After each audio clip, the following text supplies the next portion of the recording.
Hai, Fendi di sini. Oke teman-teman, kali ini aku akan share bagaimana prosedur dan proses seleksi program EPA ke-15 tahun penempatan 2022 untuk kandidat nurse dan care worker.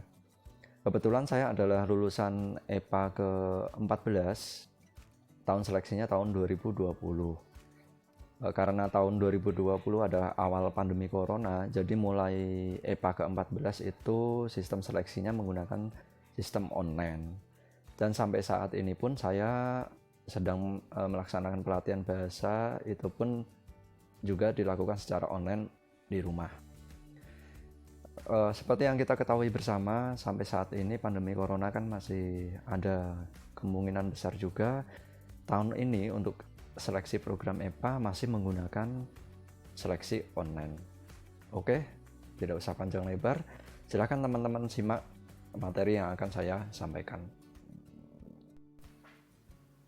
Hai, Yokoso.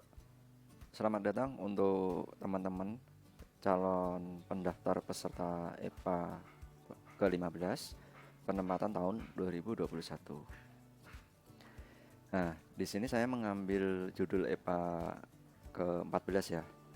Karena kemungkinan untuk EPA ke-15 tahun ini itu sama seperti tes online di EPA ke-14.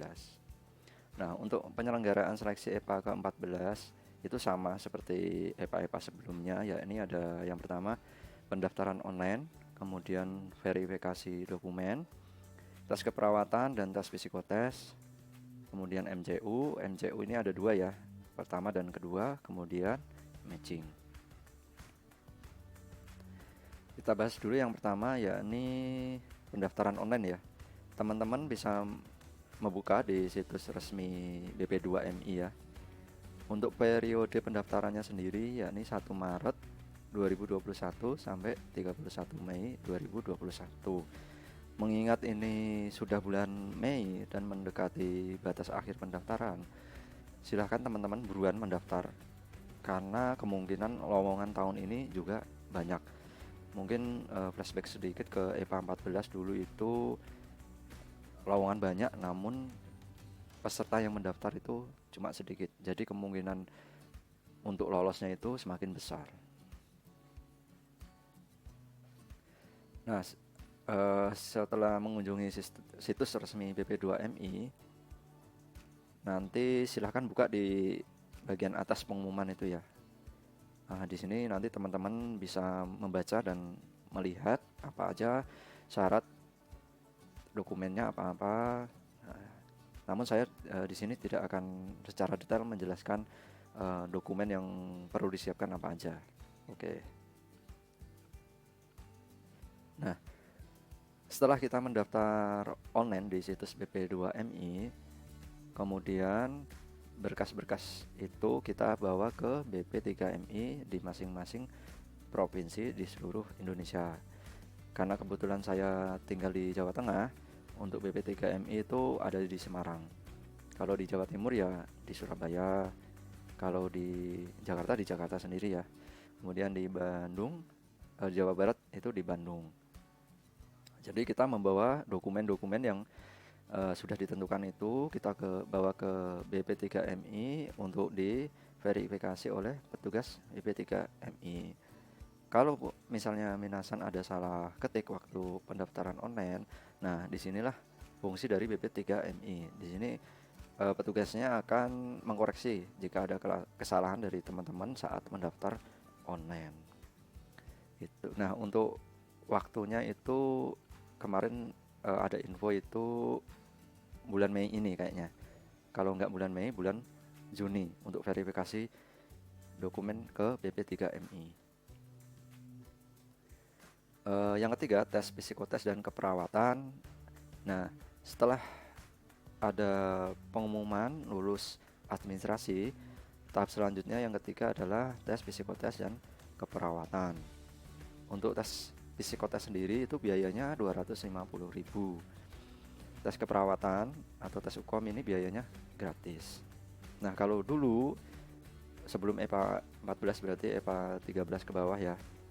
Itu menggunakan sistem tertulis ya. Itu kalau tes psikotes itu hampir 3 jam. Nah, untuk tes psikotes sendiri silakan teman-teman bisa membuka-buka atau mencari buku tentang psikotes maupun di YouTube dan di Google maupun di media yang lain ya. Itu untuk tes keperawatan ini sama kayak tes UKOM.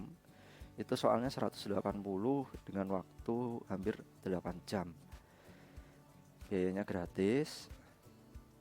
Kemudian ini yang dulu ya, EPA 14. Oke, lanjut. Nah, bagaimana dengan EPA 14, EPA 15 dan EPA selanjutnya di masa pandemi ini? Untuk seleksinya ya ini menggunakan sistem seleksi sistem CBT ya, atau computer based fit. Ini dimulai di EPA ke-14. Sama tesnya, tes psikotes, tes keperawatan, tes UKOM. Nah, waktu saya tes psikotes di EPA ke-14 itu soalnya agak ringan ya, mudah. Mungkin bagi saya sangat mudah. Mungkin teman-teman juga nanti akan mudah untuk mengerjakannya. Tes psikotes itu seperti ada yang menggambar, itu tetap masih ada, seperti menggambar pohon, terus menggambar orang, itu masih ada. Terus untuk tes yang lainnya itu seperti tes kepribadian aja sih, mudah kok. Dan untuk tes keperawatan itu sama, soalnya masih 180 selama 3 jam. Jadi dulu kita itu masuk di untuk aplikasi yang digunakan ya ini aplikasi Zoom ya, karena di sini online. Kemudian usahakan menggunakan perangkat komputer atau laptop yang core-nya di atas 3 atau 5. Nah, untuk spesifikasi perangkat komputer yang harus digunakan nanti dari pihak BP2MI akan memberikan informasinya melalui situs resminya. Kemudian tips dari saya, usahakan saat online itu sinyal mendukung dan kuat agar nanti di tengah tes tiba-tiba sinyal hilang atau listrik mati kan ya, jadi terganggu sendiri ya, membuat tidak nyaman. Kemudian dulu itu saya masuk kurang lebih jam 7:30 ya, masuk di aplikasi Zoom itu, terus mulai pendaftaran, terus verifikasi dokumen pribadi seperti KTP, absensi dan lain-lain. Dimulai dari awal itu jam 8 tes psikotes, kurang lebih 3 jam ya, kurang lebih itu jam 12 sampai jam 1 itu istirahat isoma. Kemudian dilanjut jam 1 sampai jam 4 kurang lebih itu tes keperawatan. Nah, selanjutnya setelah ada informasi kelulusan tes psikotes dan keperawatan, akan dilaksanakan medical check up ya, MCU. Nah, untuk MCU ini dilakukan di klinik yang sudah ditentukan BP2MI. Sekali lagi menunggu informasi dari BP2MI.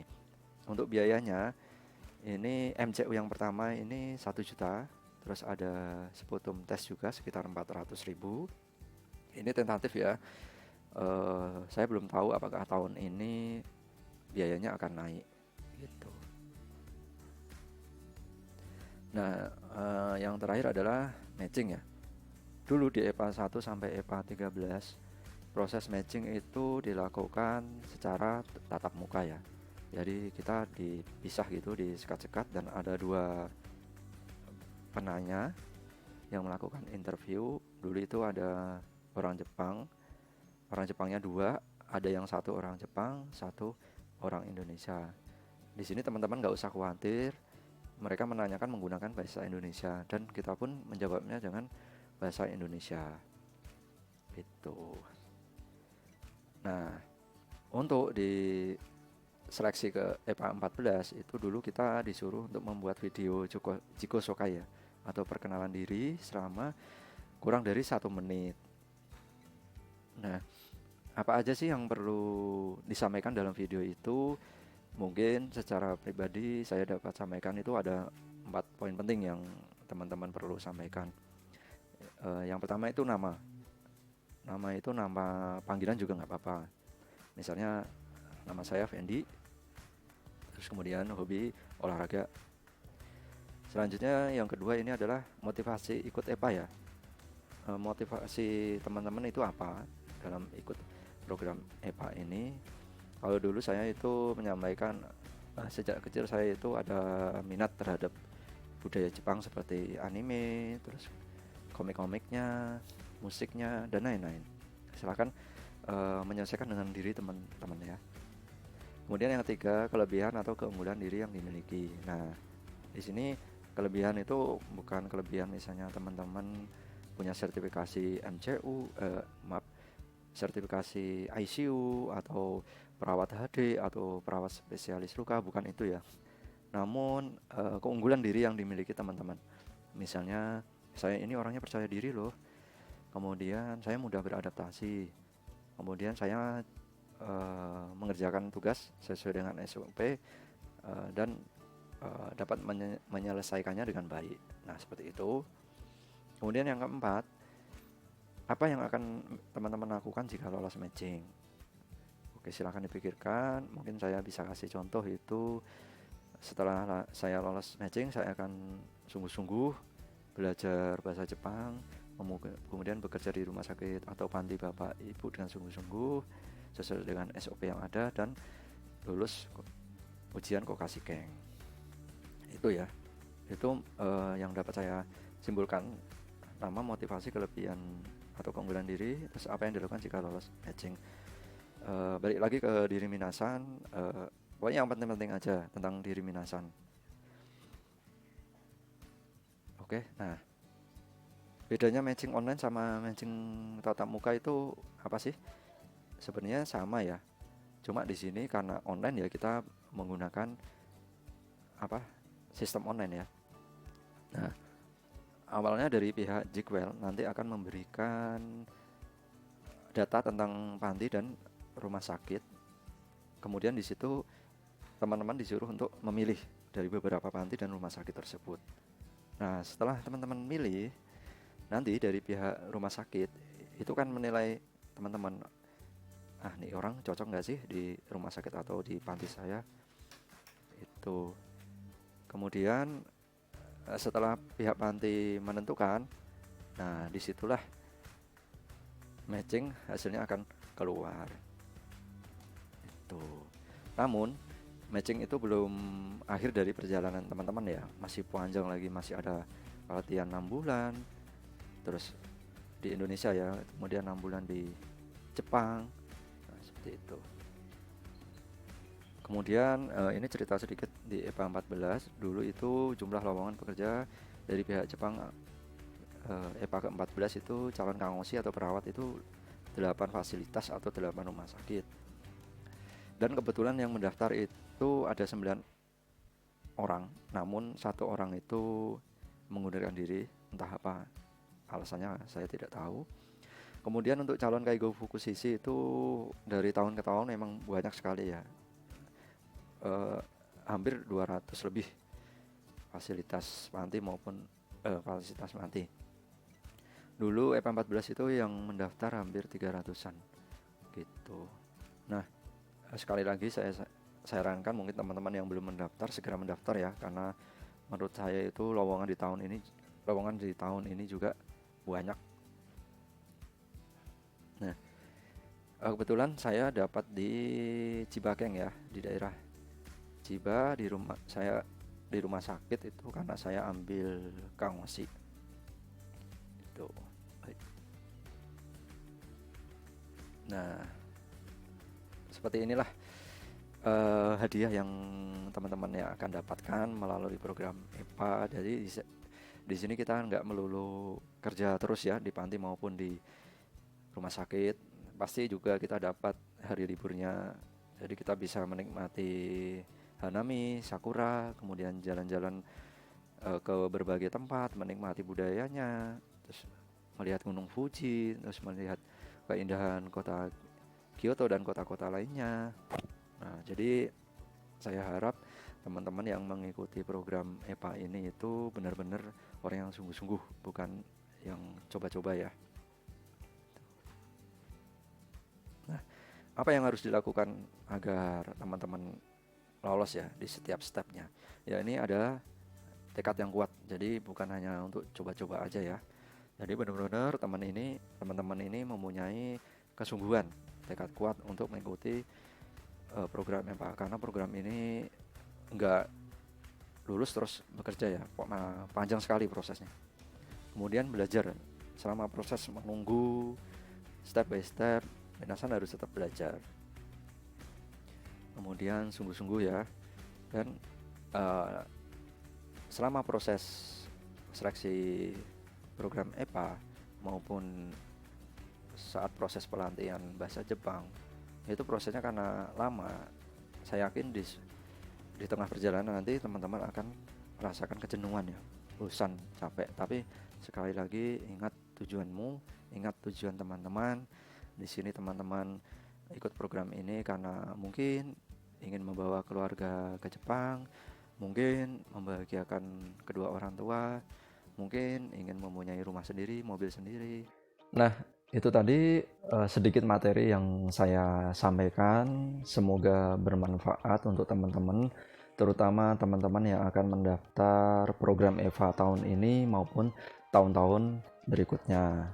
Silahkan subscribe untuk mengetahui info-info apa aja sih tentang program EVA. Kemudian share ke teman-teman minasan yang membutuhkan informasi ini. Oke, sampai di sini dulu. Arigatou gozaimashita. Asukare sama deshita. Ja, mata.